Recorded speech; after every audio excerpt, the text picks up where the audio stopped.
ပါငါလူလူညက်တယောက်ကိုအကြောင်းပြန်ငါမွဲဥစ္စာနဲ့သူ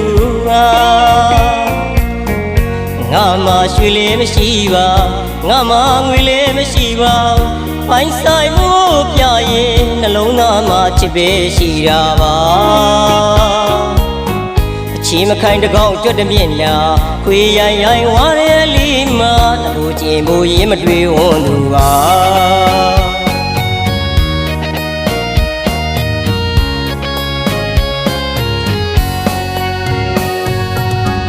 ဘာမှတော့မကြပါငါလူလူညက်တယောက်ကိုအကြောင်းပြန်ငါမွဲဥစ္စာနဲ့သူပါငါမှရွှေလေးမရှိပါငါမှငွေလေးမရှိပါပိုင်ဆိုင်မှုပြရင်နှလုံးသားမှာချစ်ပဲရှိတာပါအချီမခိုင်တကောင်းကြွတ်တမြင့်နာခွေရိုင်ရိုင်ဝါရဲလီမာတဘူကျင်ဘူရင်မတွေ့ဝန်းသူပါချီသလုံးရင်တိုင်းဘဝမို့နေမေးလို့တားခဲ့တော့ကွာ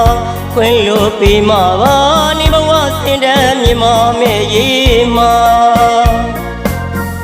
ငါဟာခလုတ်ကတဲ့တစ်ခုဆိုနေရှောင်ကွင်းသွားလိုက်စမ်းမှာပိုင်ဆိုင်မတွေ့ခဲ့ပါဘူးတုံညဘဝမှာခွေရည်ရင်းနဲ့နေမေဘဝမျိုးမခေါ်ရဲ့ကေပါဟေအချင်းမခိုင်နဲ့ငါရဲ့ဘဝထဲမလာနဲ့ချစ်သူရဲ့ခွေအိုင်နဲ့ဝါတဲ့လီကနေနဲ့မထိုက်ပါတည်း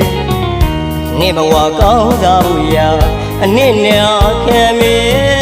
ငါလိုအညာသရာတယောက်ကိုရှုံများနဲ့ထားခဲ့လိုက်ပါကွယ်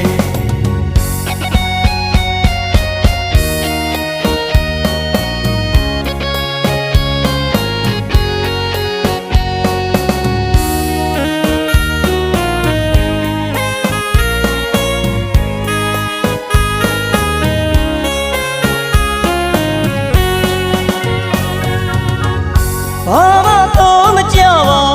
ငါလူလူညက်တယောက်ကိုအကြောင်းကဲငါမွဲဥစ္စာနဲ့သူပါငါမှရွှေလေးမရှိပါငါမှငွေလေးမရှိပါပိုင်ဆိုင်မှုပြရင်နှလုံးသားမှာချစ်ပဲရှိတာပါအချီမခိုင်တကောင်းကြွတ်တမြင့်ညာခွေရိုင်ရိုင်ဝါရဲလီမာဘူကျင်ဘူရေးမတွေ့ဝန်းသူပါချီသလုံးရင်တိုင်းဘဝမို့နေမေးလို့တားခဲ့တော့ကွာခွင့်လို့ပြီးမှပါနေဘဝစင်တမ်းမြင်မမဲ့ရေးမှာငါဟာကလုတ်ကတဲ့တစ်ခုဆိုနေရှောင်ကွင်းသွားလိုက်စမ်းမှာပိုင်ဆိုင်မတွေ့ခဲ့ပါဘူးတုံညဘဝမှာကွယ်ရည်ရင်းနဲ့နေမေဘဝမျိုးမခေါ်ရဲ့ကေပါဟေအချင်းမခိုင်နဲ့ငါရဲ့ဘဝထဲမလာနဲ့ချစ်သူရဲ့ခွေအိုင်နဲ့ဝါရဲလီကနေနဲ့မထိုက်ပါဘူးနေဘဝကောင်းသာဘူးရာအနစ်နဲ့ခံမေငါလိုအညာတယောက်ကိုရှုံများနဲ့ထားခဲ့လိုက်ပါကွယ်